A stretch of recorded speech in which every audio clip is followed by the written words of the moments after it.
Welcome to the Membership Guys podcast. Kick-ass advice and tips for membership site owners. What's up, guys? Welcome to episode 124 of the Membership Guys podcast with me, Mike Morrison, one half of the Membership Guys. This is a place to be for everything you need to grow a successful membership website.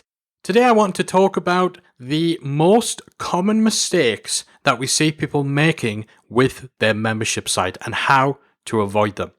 Now, I'm going to let you in on a little secret. Everybody, even us, makes mistakes with their membership website. In fact, it's often from those mistakes that you end up learning the most important lessons about what works and what doesn't work for your own particular membership. Most mistakes are harmless and go by unnoticed by your members, but there are some whoppers that can do real damage to the potential success of your membership website. So I'm here today to try and save you from some of the biggest boo-boos that a membership site owner can make. The first of those is rushing ahead without validating your idea.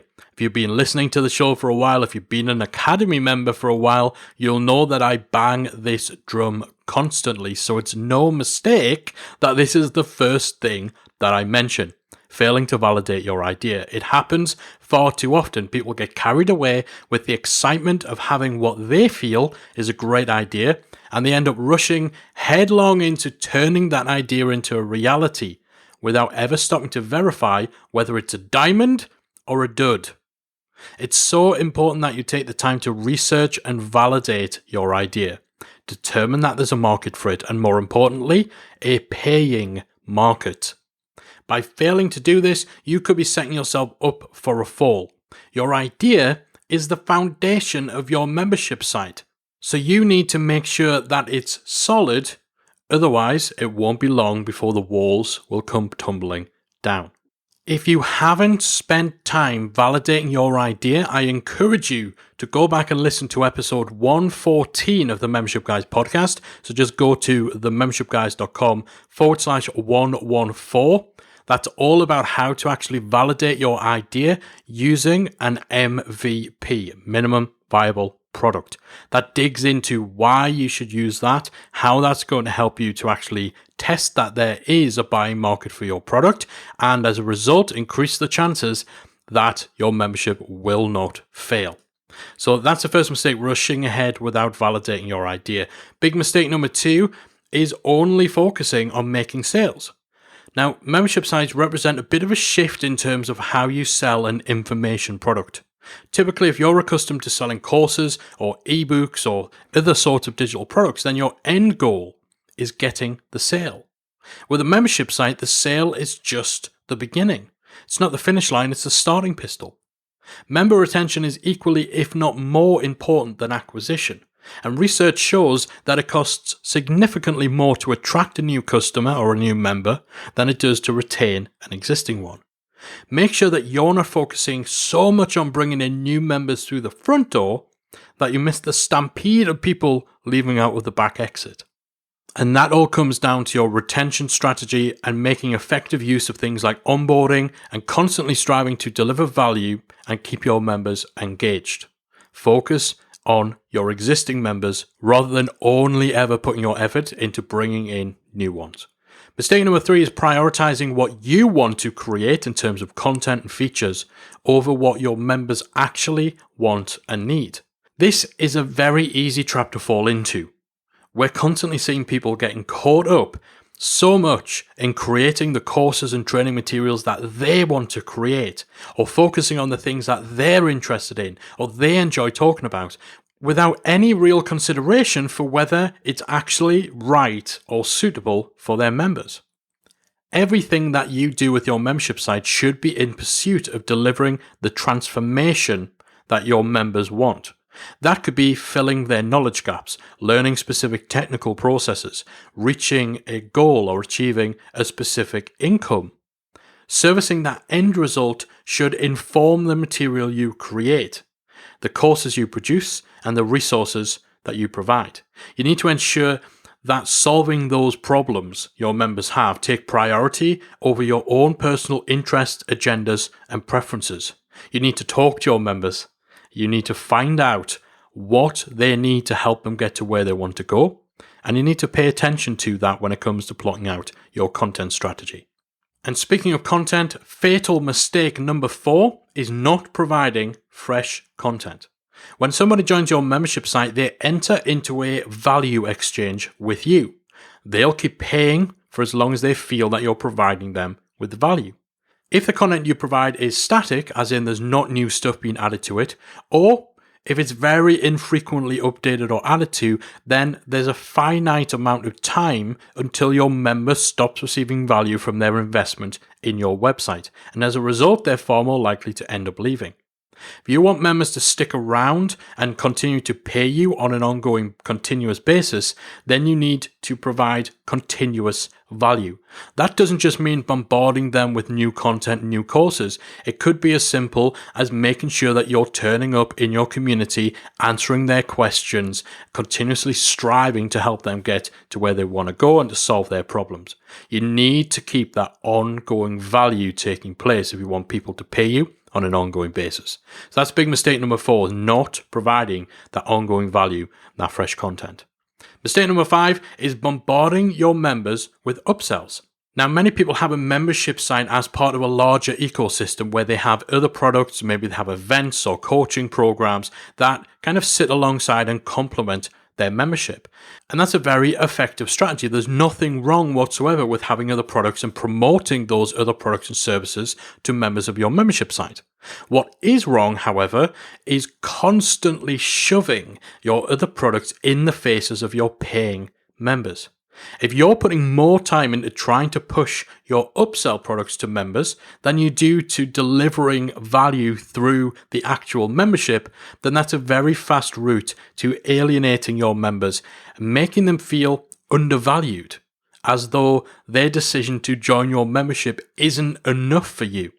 And ultimately, you risk losing them completely. You need to be smart about your upsell strategy if you do have other products you want to promote to your members. Fatal mistake number 6 is disappearing from your own community, becoming a stranger within your paid Facebook group or online forum. Now, a lot of memberships in this space are built around people who have positioned themselves as an authority in their industry. And as such, many people who join their membership site join primarily for access to that authority, for access to you. This doesn't necessarily mean that you have to constantly be at their beck and call, but those people simply want to swim in the same pond that you do and to be afforded the opportunity to engage with you more directly than they would outside of your community. To that end, if you choose to simply not have a presence in your own community, that can be a death sentence if yours is an expert-centric membership website. Not being able to have the time is not an excuse. If people are joining primarily because of you, you need to find time to show up and serve your community. Because if you don't want to be present in your community, why would anybody else? Don't be a stranger. And the final fatal mistake we see all too often is people deliberately making it difficult to cancel for their members. Now, I get it, and we've talked about it a few times on the show before. Nobody wants to lose members. We have a great retention rate over at Member Site Academy, and we have hundreds and hundreds of members, but still, every cancellation stings a little bit when it does happen. Nobody wants to lose members. However, we need to deal with the fact that it's just part of the member lifecycle. It will happen for a variety of reasons. You cannot take it personally. Not every outgoing member cancels because they're unhappy or unsatisfied. But if you make it harder than it needs to be for them to cancel, then you pretty much guarantee that their mood will change, ruling out the possibility that they may return in the future. Make sure that you're not unnecessarily burning your bridges with members who decide to leave. Now, these 7 mistakes we've just talked about, rushing ahead without validating your idea, focusing solely on making new sales, prioritizing your own preferences over content that's actually going to serve your members best, not providing ongoing value, bombarding members with upsells, becoming a stranger in your own community, and deliberately making it difficult to cancel. Those are among some of the biggest and most common mistakes we see, but they're not the only mistakes that people make with their membership site. They are certainly amongst the worst, but the good news is that if you are making any of those mistakes, it's not too late. Hopefully, today's episode has provided either the motivation to turn things around and make some adjustments in your business, or at least a roadmap to help new and future membership owners know what it is they need to avoid. Now, this is why I want to hear from you. I want to hear what mistakes you've made with your own membership site, and more importantly, what did you learn from them? I'd also like to know that I know a lot of membership site owners, as part of their research, are members of other people's sites, or perhaps they became members of other people's sites and that's where they were inspired to create their own membership. So I'd love to know what your biggest bugbears are on the other side of the desk as a member of somebody else's membership site. What mistakes do you see and do you experience as a membership site member? I want to hear from you guys. Hit me up on Twitter at membership guys, or if you're not already part of our free Facebook group, type in talkmemberships.com.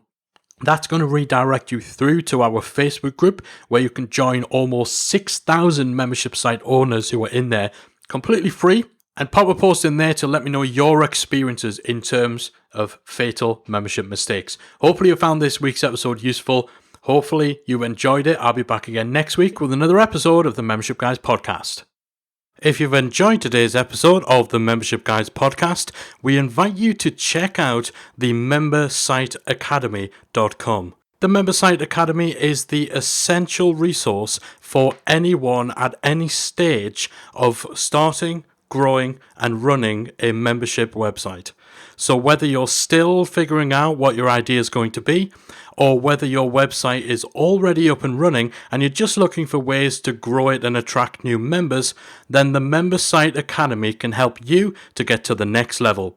With our extensive course library, monthly training, exclusive member-only discounts, perks and tools, and a supportive, active community to help you along the way with feedback, encouragement and advice, the Member Site Academy is the perfect place to be for anyone looking to start, manage and grow a successful membership website. So check it out at membersiteacademy.com.